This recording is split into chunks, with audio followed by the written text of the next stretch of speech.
Bismillahirrahmanirrahim. Assalamualaikum warahmatullahi wabarakatuh. Alhamdulillah rabbil alamin wassalatu wassalamu ala asyrafil anbiya'i wal mursalin wa ala alihi wa sahbihi ajma'in, amma ba'd. InsyaAllah hari ini murid-murid kita akan belajar satu tajuk baru dalam buku sirah. Boleh buka buku sirah pada muka surat 18, iaitulah Perang Khandaq. Perang Khandaq kita dah belajar sebelum ini, Perang Uhud, Perang Badar. Hari ini kita akan masuk pada Perang Khandaq. Apa Perang Khandaq dan bila berlakunya Perang Khandaq? Jadi Perang Khandaq ini berlaku pada bulan Syawal. Bulan Syawal pada tahun ke-5 Hijrah. Ingat yang sebelum ni kita belajar perang pada bulan Ramadan pada tahun ke-2 Hijrah.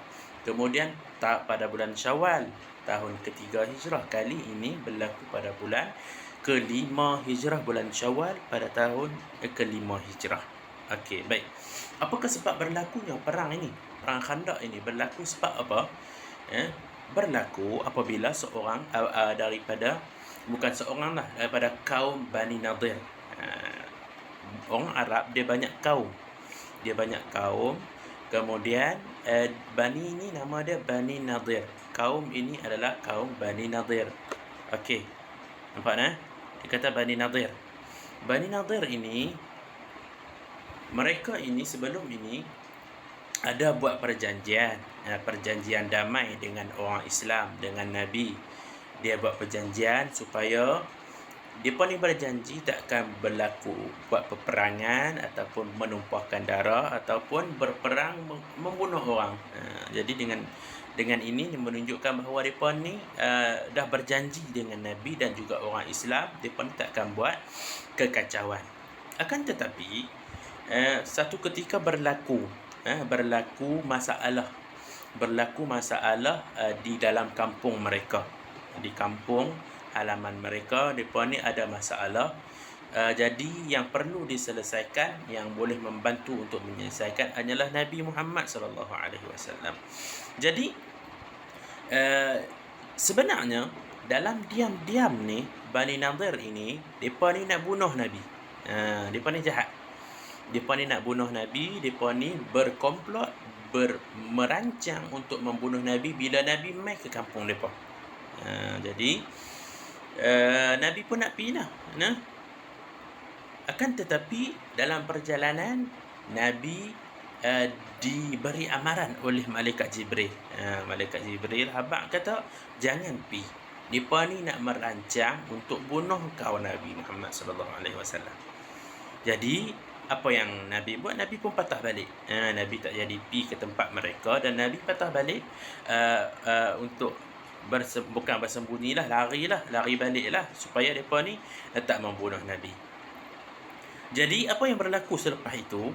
Mereka ni Nabi dah tahu mereka ni nak langgar perjanjian ni. Mereka ni nak bunuh Nabi. Maka disebabkan itu Nabi menghalau mereka keluar daripada kota Madinah. Mereka kena halau. Siapa suruh nak bunuh kami? Kan? Dah melanggar perjanjian dah ni. Dah janji kalau kata nak genjatan senjata ataupun jangan membunuh orang, jangan langgar. Jadi mereka ni Bani Nadir ini melanggar perjanjian yang memaksa Nabi ini menghalau mereka keluar daripada bumi Madinah. Jadi apa yang Bani Nadir ni buat, yang kena halau ni buat, dia ni pergi jumpa dengan pembesar ataupun orang Quraisy pula, nak minta bantuan. Dia berkomplot pula. Dia berkomplot bergabung dengan Quraisy. Dia minta bantuan lah, ni kami kena halau ni. Macam mana nak buat? Jom kita pergi perang dengan Nabi, orang Islam. Kita pergi perang dengan orang Islam.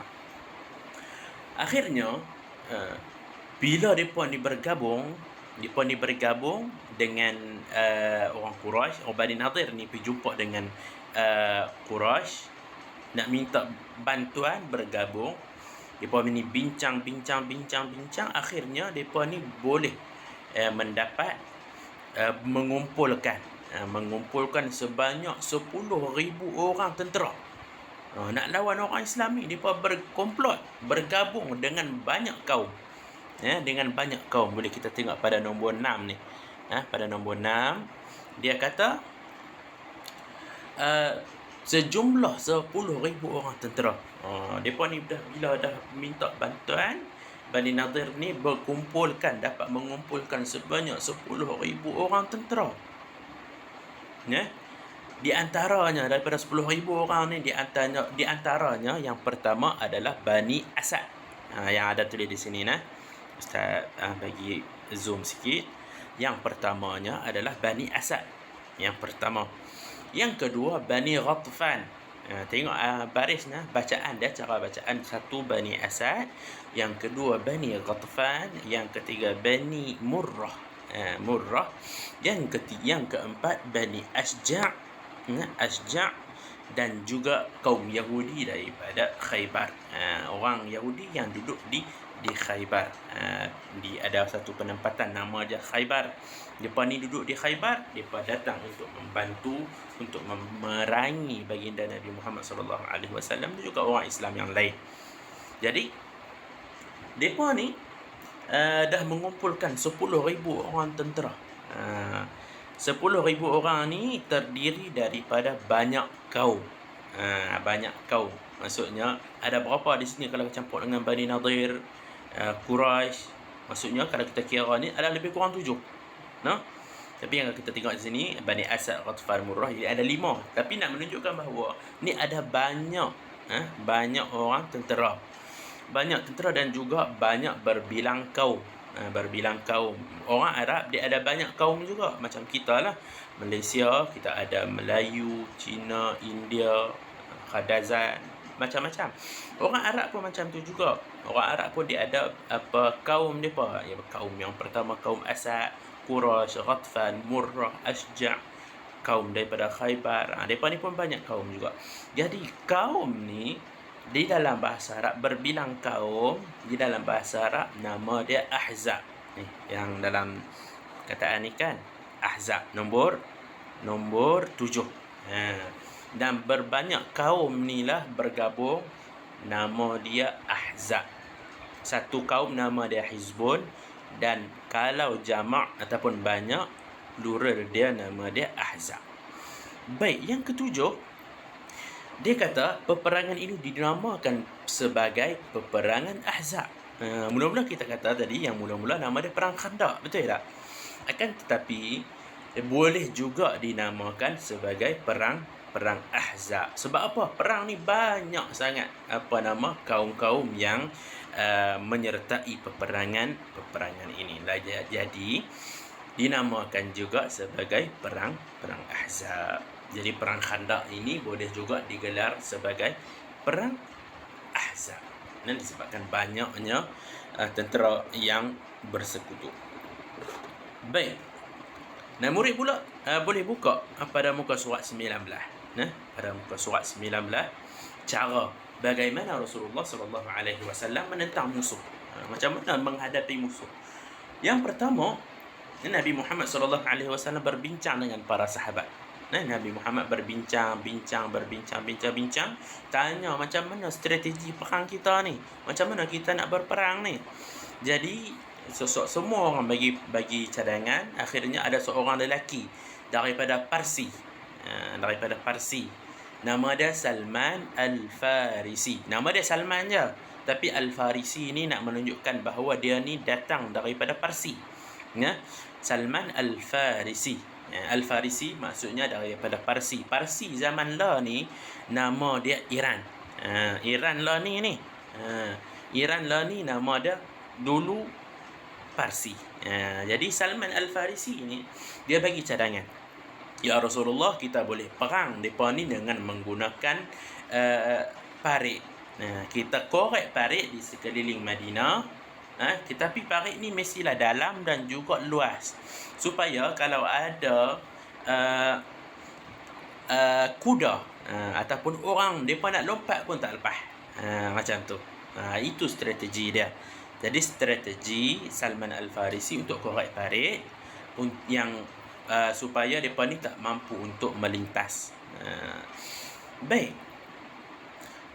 Parit ini di dalam bahasa Arab disebut khandaq. Khandaq. Parit yang mereka nak buat ni nama dia Khandaq. Sebab itu nama perang ini nama dia Perang Khandaq ataupun Perang Parit. Macam tu sebenarnya. Jadi perang Khandaq ini nama dia Perang Parit ataupun yang boleh juga kita panggil nama dia Perang Ahzab. Okey. Nabi Muhammad SAW menerima cadangan tu. Kemudian Nabi pun korek bersama para sahabat. Nabi pun turut sama korek. Bukan dia suruh orang saja. Nabi pun turut sama korek parit tersebut. No? Sehingga kan apabila siap, musuh pun dah ready. Musuh dah ready untuk main dengan kelengkapan perang. Akhirnya mereka sampai ni, mereka nak perang, mereka tak lepas. Mereka nak lompat, mereka tak lepas. Kuda nak lompat, kuda kalau ada lubang dia takkan lompat. Kuda kalau ada lubang yang dia tak terjangkau, dia takkan lompat punya. Jadi dia ada lubang macam ni, ada parit yang macam ni menyebabkan kuda ni tak mampu untuk lompat. Jadi akhirnya depa ni terpaksa berkemah di luar kawasan parit ni. Di luar kawasan parit. Berkemah dekat-dekat sebulan. Berkemah sebab nak tunggu nak lawan. Tapi mereka ni tengok para sahabat. Mereka tengok para sahabat ni, orang-orang Islam ni macam tak mau menyerah kalah. Tak mau menyerah kalah. Mereka pun kepung orang-orang Islam. Mereka kepung orang-orang Islam. Dari luar lah mereka kepung. Akan tetapi mereka nampak orang Islam ni tak mau menyerah kalah kan. Akan tetapi dalam keadaan yang sama, dalam masa yang sama sebenarnya orang Islam ni dia pun rasa susah juga. Sebenarnya depa pun merasa kesukaran. Sebab apa? Makanan depa terhad, depa makanan tak cukup, air tak cukup. Jadi depa ni bersabar sahaja dengan apa yang berlaku dan terus bertahan mempertahankan kota Madinah. Jadi Nabi dan juga para sahabat masih lagi bertahanlah untuk mempertahankan kota Madinah ini. Baik. Menuju ke arah kemenangan. Kita tengok pada yang bawah, perenggan yang bawah tu. Ketika dalam umat Islam dalam kesusahan ni, ada seorang pembesar Arab. Nama dia Nu'aim bin Mas'ud. Nu'aim bin Mas'ud, dalam buku tu dia tulis Nu'aim, dia sambung bin tu. Nu'aim bin Mas'ud. Dia ni menawarkan. Dia ni sebenarnya sebelum ni dia tak Islam. Dia masuk Islam dan dia tawarkan untuk dia pergi keluar, pergi senyap-senyap, lalu dia nak kucar-kacirkan orang Islam, orang kafir. Dia nak kucar-kacirkan hubungan depa. Maksudnya dia nak jadi macam spy. Dia nak pergi kucar-kacirkan. Dia tawarkan diri dia. Maksudnya kalau tawarkan diri ni bersedia untuk matilah. Kalau dapat kena tangkap, kena bunuh. Macam tu. Sebab maksudnya mereka ni dah mencuba macam-macam cara lah nak melawan orang-orang Quraisy dan juga orang musyrikin, orang kafir ini. Akan tetapi dengan izin Allah Subhanahu wa taala, pada satu malam datang ribut taufan yang cukup kuat. Yang merobohkan habis kemah dia ni. Ribut taufan ni kalau jadi dekat orang Arab, di tempat Arab, mereka ni padang pasir. Jadi ni ribut taufan ni masuk habis mata, masuk habis dalam hidung mereka ni terpaksa berundur. Kemah terbang habis. Terpaksa berundur, kemudian menyebabkan umat Islam ni jadi lagi semangat. Mereka nampak dah kata musuh ni dah melarikan diri. Nampak melarikan diri, jadi umat Islam jadi lebih bersemangat. Kemudian semua tentera mereka ni dah mereka tengok ni tentera orang kafir ni lari ke tempat asal masing-masing. Kaum muslimin pun kembali bersemangat dan yakin dengan pertolongan daripada Allah Subhanahu wa taala. Akhirnya Nabi Muhammad dan juga para sahabat orang Islam ketika itu menang pada peperangan tersebut, kerana orang kafir sendiri dah menyerah kalah, melarikan diri daripada medan peperangan. Baik, kita ambil sikit penghayatan apa yang kita belajar pada tajuk kali ini. Baik, yang pertama, kita hendaklah sentiasa berpegang dengan janji yang telah dibuat. Yang kedua, yang kita ambil yang ketiga, mohonlah pertolongan kepada Allah Subhanahu wa taala dengan penuh yakin, kerana hanya Allah Subhanahu wa taala sahaja yang berkuasa melakukan apa-apa sahaja yang dikehendakinya. Baik, anak murid sekalian, hari yang semua ni kita kena ingat perang Khandaq. Perang Khandaq ni poin yang penting kita kena ingat bila dia berlaku. Macam mana cara-cara yang berlaku. Ustaz cerita tu boleh ingat macam mana yang Ustaz cerita, itu adalah sangat baiklah. Kemudian jumlah tentera ada 10,000 orang, dan juga gabungan, berapa gabungan daripada tentera yang ada. Baik, insya-Allah anak-anak murid semua, moga-moga ada manfaat pada video kali ini insya-Allah. Apa yang baik itu datang daripada Allah Subhanahu wa taala, dan apa yang buruk itu datang daripada kelemahan Ustaz sendiri. Assalamualaikum warahmatullahi wabarakatuh.